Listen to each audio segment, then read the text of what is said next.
This video is brought to you by Squarespace. From websites and online stores to marketing tools and analytics, Squarespace is the all-in-one platform to build a beautiful online presence and run your business.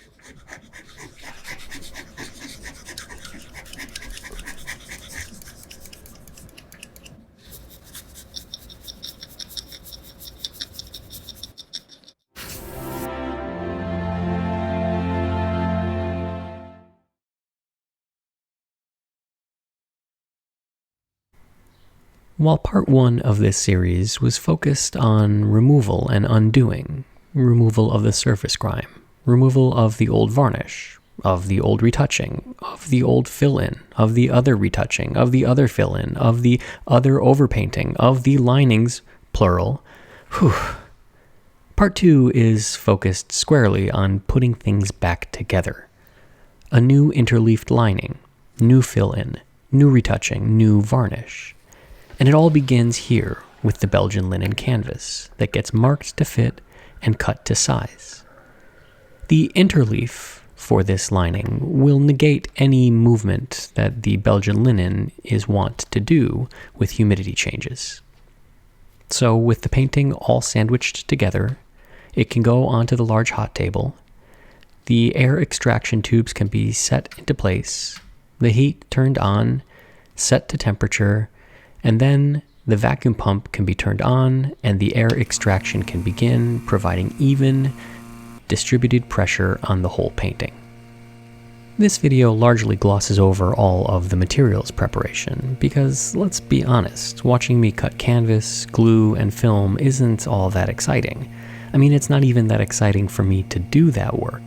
But spending time and energy on the preparation of the materials, all of the structural behind-the-scenes stuff, is absolutely critical to ensuring that the final outcome, what we see, is just so. You know, it's kind of like when you're building your website, and you don't want to code CSS, JavaScript, or HTML. You just want Squarespace to do it for you. Squarespace's platform uses the latest and greatest web technologies. Their templates are mobile-friendly and work on any device, anywhere. And their library of plugins, everything from online image galleries to contact forms, online scheduling, and even e-commerce solutions, are as simple as point and click. You don't have to spend any of your precious time learning how to code or figuring out how to make the whole website work. Squarespace takes care of everything for you so that you can focus on your website, your passion, your business. And one of the coolest things is how modular the whole platform is. If you want to change your template, click, it's done. If you want to add a marketplace, click, that's done too. If you want to move your gallery around, change anything, click, it's done. Squarespace has made it so simple, there really isn't any good reason not to go with them.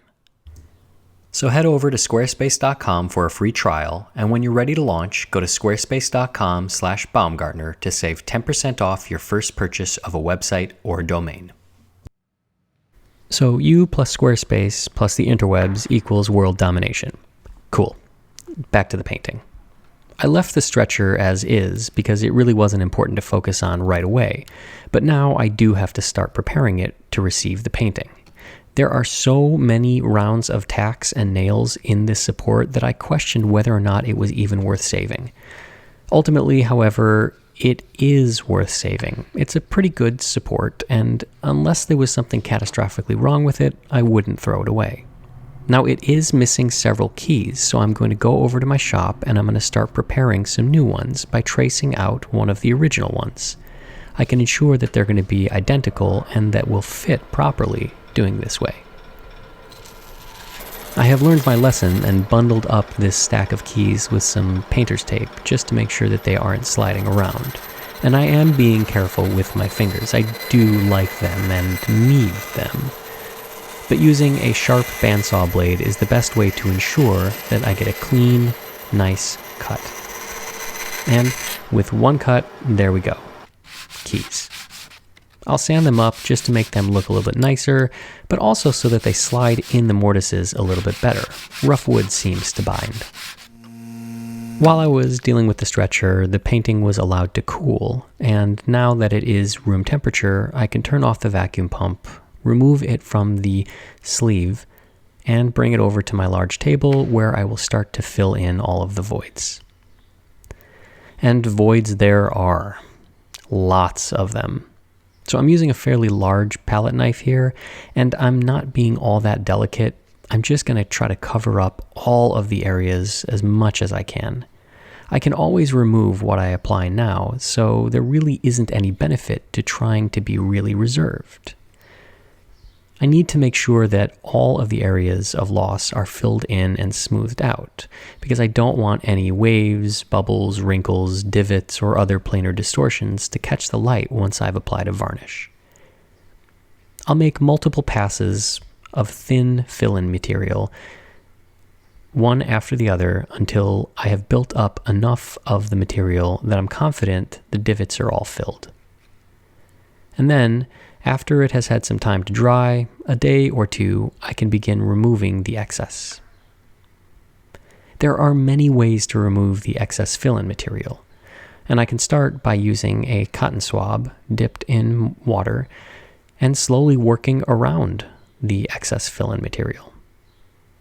It is water-based, so it receives that water, swells, and dissolves. The swab can then remove the excess, and I can check it with my fingers. It is important that I remove all of the excess material. I don't want to simply cover up and smooth out or feather any of the existing paint. Now, on this large area, I'm going to be using some very fine sandpaper. I know it seems really weird to use sandpaper on a painting, but you can see that I'm not actually sanding the paint, just the large area of fill-in.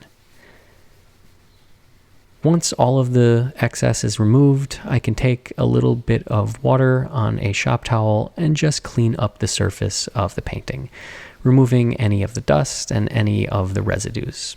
I'll make several passes to ensure that I've got all of this up, as it can contaminate the varnish, the retouching, or the isolation resin that I'm going to be applying later on. With the painting largely cleaned, I'm not so concerned that it's 100% clean yet. I'm still going to be handling it, and I'll go over it once or twice more before I apply the isolation layer. I can transfer it over to the stretcher and begin fitting it onto the support. Now, this is a replacement stretcher. The original is long gone, and while it fits approximately, it's not precise. There's a little bit of a gap, say 1/4 of an inch around the entire painting. So I'll center the painting on the stretcher, and then hope that when the painting is ultimately framed, the framer will create a rabbet that is large enough to cover that gap. As usual, I start my retouching in the center of each side. But this is mostly out of force of habit, because this painting has an interleaf. So unlike another painting without an interleaf lining, this canvas is immobilized against any movement, any distortions. When the humidity changes, this canvas won't get slack. In addition, no matter how hard I pull on this canvas, it's not going to get any more taut. So I don't have to worry about any distortions in the center or on the edges. So starting in the middle and working my way to the edges is mostly just because I've been doing it that way forever, and I'm too old to learn any new tricks. I'll continue stretching with the painting on the floor, resting on some foam pads to protect it from the concrete. Again, I'll work from the center out, just making sure that the tacks are evenly placed and all the way into the canvas.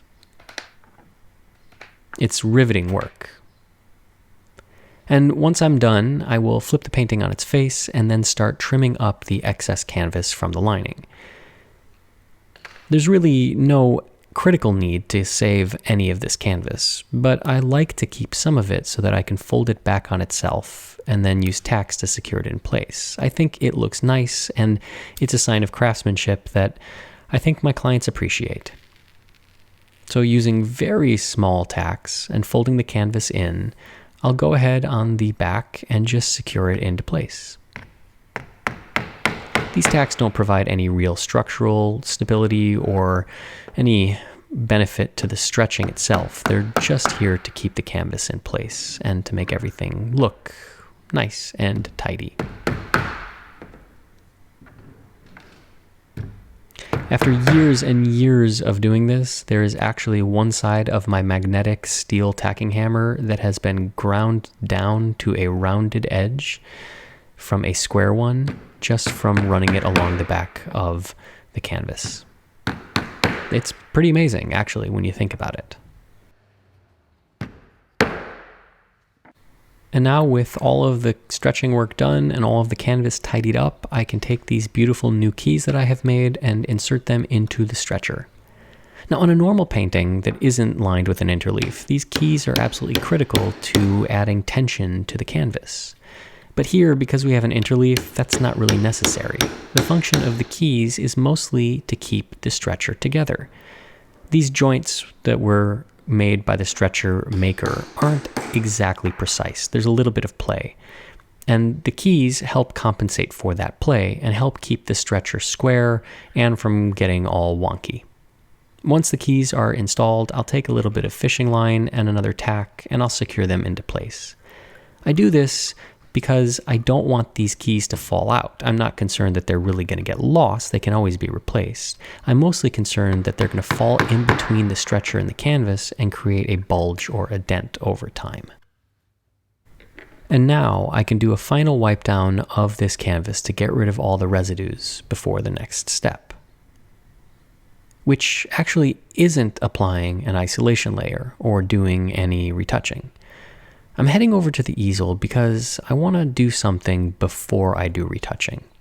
There is so much loss here, and the fill-in medium is so bright white that my concern is that any areas that I don't hit perfectly are going to shine through as white or just too bright.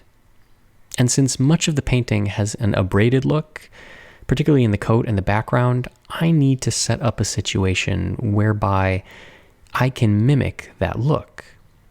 So I'm creating a palette with some gouache, and I'm going to simply tone and tint all of the areas of fill-in. And I'm going to do this with a color that tries to mimic what is on the canvas already. This kind of iron oxide, burnt umber, black, gray, purplish, this color.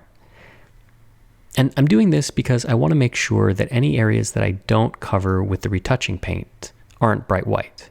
But also because the bright white of the fill-in medium is a little distracting here. And it's hard to see through the forest, if that makes any sense. It's hard to see what I am going to retouch with all of this bright white here. It also changes the aperture of my eye, so to speak. A lot of bright white causes me to see colors a little differently. So by toning and tinting some of this retouching, particularly on a dark painting, it's going to help me see past this fill-in material a little bit better.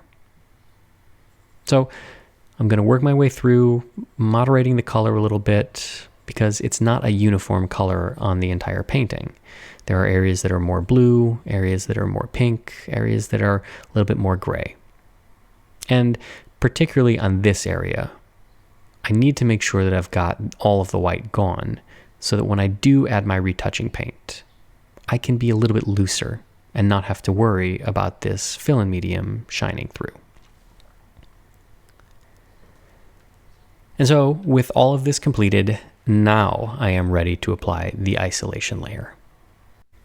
The resin that I'm applying is going to serve two purposes, and you've heard me talk about this before. One is to simulate what the colors are going to look like when the varnish is applied, but also to compensate for any undulations, very tiny ones, that are in this canvas. This painting has been worked over many times, and so the surface is not perfectly smooth. And this resin will sit in all of those tiny little craters and even them out so that I do have a more unified surface. This doesn't necessarily help the retouching, but it helps when I apply the final varnish so that I don't see all of those little divots or uneven areas that I otherwise would. This is an ultraviolet stable synthetic resin, and so it does double duty to protect the painting not only from the physical world but from UV light.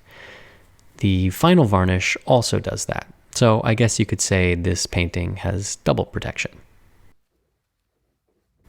And now, on to retouching. And there is a lot of retouching on this painting. And anytime I start a painting with a lot of retouching, I like to choose some low-hanging fruit first. Give myself something that I know I can achieve fairly easily, so I feel good about this experience. If I started off with an incredibly difficult area and it didn't go smoothly, well, it's just going to make the rest of the painting feel that much more impossible.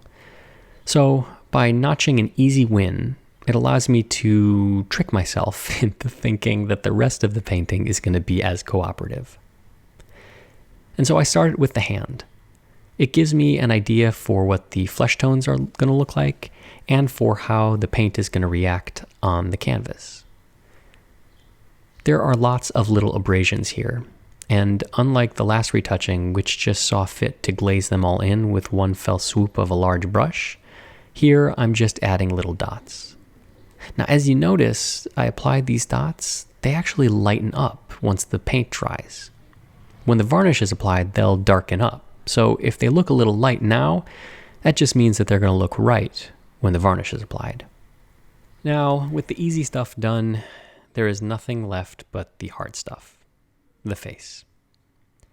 And the first thing that I need to do here is, well, just kind of tone it to match, get the skin color right, kind of do some general color blocking so that, again, I can start to see the face and not just the areas of retouching that need to be applied. This is fairly easy, and it's relatively mindless. It's just a matter of mixing color and letting the contours of the face that exists guide me. It still is important that I'm very reserved here because I don't want to add paint where there is paint. I just want to add color where the color's been lost. It is in this step that I can start to build out what I think the face is going to look like, where the bones are, the structure of the sitter's face is. Of course, there's a lot of refinement that needs to be done, but this is the natural first step, broad brushstrokes. Now, in some of my early conversations with the client about how to treat this painting's conservation and retouching, we spoke about leaving much of the coat as is, not trying to recreate it. But the client did have the desire to see the face put back together, to see it rebuilt. And so I agreed, at least to try to put the face back together, to try to recreate what I thought this person might have looked like. I always have trepidation about doing this because there is so much editorial process whenever a conservator tries to fill in the blanks of a missing area. And on a landscape or a still life with fruit, perhaps, it's a little bit less consequential because we know what fruit looks like, we know what a landscape looks like, and we are forgiving. But on a face, it's really difficult. And here I have nothing to work from. I have looked at the original by Van Dyck, and this painting does not look like the original. So I cannot use the original as a template because, well, that would be recreating something that perhaps wasn't here. And so as I start to fill in the gaps, this is the easy part. Making the cheeks and the chin, making all of that go away, making the forehead unified, this is the easy stuff. The hard stuff comes with the nose, the eyes, and the lips. Particularly the eyes, because, there's almost nothing there. The bottom half of both eyes is missing. And I have to figure out what to do. Because right now, well, he looks like he's wearing a mask. And I don't think anybody would be satisfied if I called it quits here. Now, I mentioned my trepidation about retouching these eyes. And what you're about to see is a prime example of what I do not want to have happen when I start retouching. I got carried away here. I started working on these eyes and started letting my instinct to make them better get a hold of me. I started to see the eyes and started to work to recreate them, to give them a shape, to add folds and shadows where there weren't, to add highlights. I started to paint. And I wasn't aware that I was doing this because, of course, I couldn't see the forest for the trees. I was trapped in the moment. I was listening to some great music, and the retouching was going beautifully. And to some degree, the eyes were coming along really nicely. Unfortunately, when I took a step back, I realized my mistake. And I wrestled with it. Because, on one hand, the painting looked much better. It looked much more complete. The face was unified, his nose, his mouth, his eyes. It looked like a full painting, but it was not the painting that arrived at my studio. So it had to go. All of it. Hours upon hours of retouching. Just like that. I had to remove it. And while it may seem like this would pain me, it was actually quite liberating. Taking the onus of narrative for retouching off of the conservator's plate is absolutely critical. Leaving it to just technical recreation is where we like to live. And what I had done before was a bridge too far. And so removing it was the only thing that was acceptable. And whatever feelings I had about wasted time or wasted energy, I have to swallow those. In fact, I have to ignore those, because I should never have those in the first place.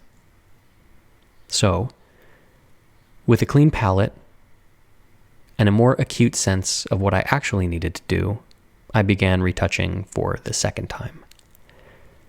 And here I was committed to only retouching what was missing. The majority of the face went along just as it did the first time. Just retouching the dots, removing the small areas of damage, really keeping my brush controlled and restrained. This wasn't all that difficult. I did it once, I could do it again. And mixing skin tones is really a pleasure. It's fun to see the different shades of greens and blacks and yellows and pinks and reds that compose a face. But of course, all this while, I was thinking about the elephant in the room. Thinking about how I was going to address that nose and those eyes. And it's pretty clear that I started at the bottom of the face for a reason. I suppose subconsciously I was avoiding going back to them, because I was nervous that I was going to do the same thing. That despite my reservation, despite my control, that some part of me was going to get carried away or romanced by the retouching that I was doing. And so even though I was cognizant of that, I was still nervous that it was going to happen, because it happened once, and so of course it could happen again. So I spent as much time as I could avoiding the area that I was nervous about. I guess it's akin to delaying homework that you have to do. No matter how much you procrastinate, it will never go away, and to a certain degree, procrastination just builds it up into a bigger beast. So perhaps next time, as I'm narrating this video, I am considering that maybe I should start with the part that's the hardest. Ignore the low-hanging fruit. Jump right into the part that I am most nervous about. Get it out of the way. Don't build it up into something bigger. Jump right into the deep end. Anyhow, I say this now, and it's easy to say in hindsight. But all the while, I was still nervous about this retouching. And it took more time. It was a slower process, because I was really holding my breath. As I came to the nose, it became clear that just retouching the areas of loss still wouldn't suffice, because there were large chunks of the features that were missing. The top half of the nostril and the bridge, the cheekbone, all missing. And if I just left them toned and tinted, well, that may work for a sky, but it certainly won't work for a face. because we would look right at it, and instead of seeing past the damage, we would be drawn to it. It's that uncanny valley effect. And that's something I didn't want.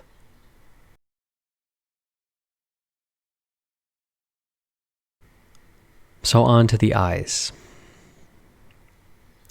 As I began retouching these eyes, I realized that, again, there was just so much missing. The bottom section of this eye on the left and the majority of the eye on the right were just gone, and simply toning and tinting them would not cut it. But there has to be a middle ground between leaving them as they are now, which looks horrendous, and the excessive work that I did on the first attempt at retouching. There must be some middle ground there. There must be some way of completing the image without doing too much or without making too large of an editorial decision. Leaving them just raw enough that they look, well, like they belong.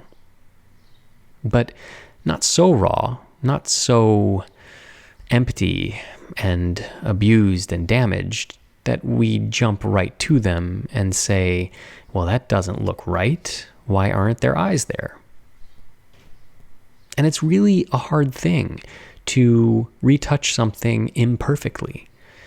Our natural inclination is to make things perfect, to fill them in.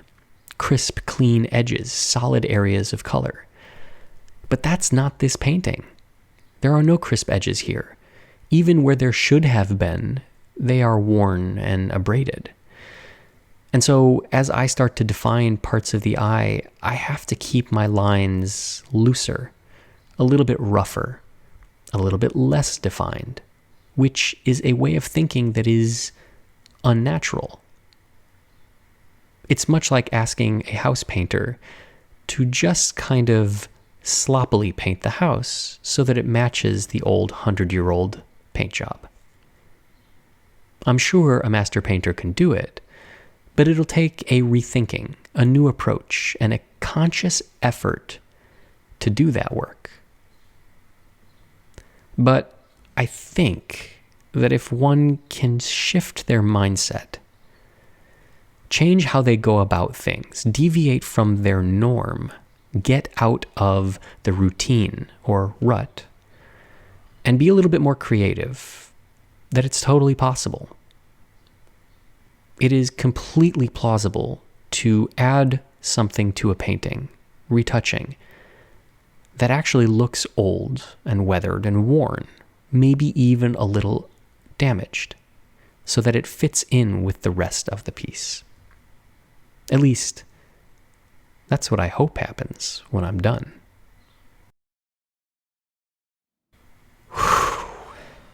Well, that was a long week. Lots of ups and downs, lots of time spent in the chair, lots of music, and lots of podcasts. But I'm done, and I'm ready to apply the varnish. For this painting, I have chosen not to brush on the varnish, but instead to spray it on. I think that this is going to be a better method for this painting. It's going to give me a very even layer of varnish, and it's going to also allow me to control it in ways that I don't think I can achieve with the brush. So, respirator on, gloves on, just because I hate the way the varnish gets sticky on my fingers, and then it sticks to everything. And then, over to the painting, and a couple of passes, overlapping each time I cross the painting. This is not terribly difficult. Once the HVLP system is set up, one very rarely has to adjust it. Yes, it takes a little time in the beginning, but once it's perfect, it's almost always perfect. So back and forth, and then as the varnish is starting to dry, well, I'm not 100% satisfied with it. There are some uneven areas that I want to adjust for. So I'm taking a piece of felt and I'm just lightly abrading the surface. And this is going to give a more even, unified sheen to which the next layer of varnish can stick. Sometimes the varnish goes on and While you expect it to react one way, it reacts another way. So this micro texture, this evening out of the surface, will create a nice sublayer for the next layer of varnish to go on. And keep in mind, these are incredibly thin layers of varnish. This is not building up a thick coating. It's so thin. And that's one of the benefits of spraying varnish, is that you can add layer upon layer. You can't do that with a brush because the varnish reactivates the previous layer, and the brush would then drag it and would create lines, or it would get goopy, or all sorts of bad things would happen.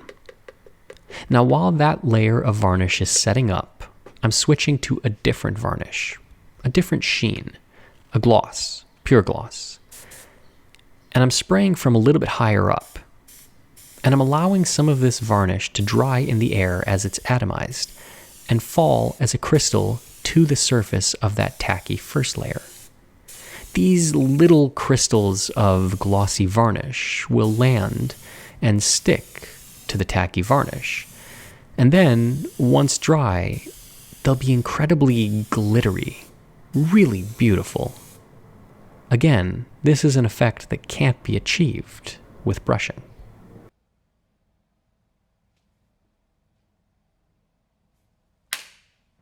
And now I am done, both literally with the work and figuratively, in that I cannot bear to do anything more. To say that this was a salvage job really is an underestimation of how dire of a condition this painting was when it arrived. The damage was clear, but as I worked to undo all of the old work, the damage just seemed to compound. This was a tricky project. It required threading a needle, doing enough, but not too much. I totally missed the mark on the first retouching and had to go back in and correct it. But ultimately, I settled on a compromise that I'm satisfied with, and I think my client will be too. At least the painting can go back up on the wall and be enjoyed. It's been salvaged.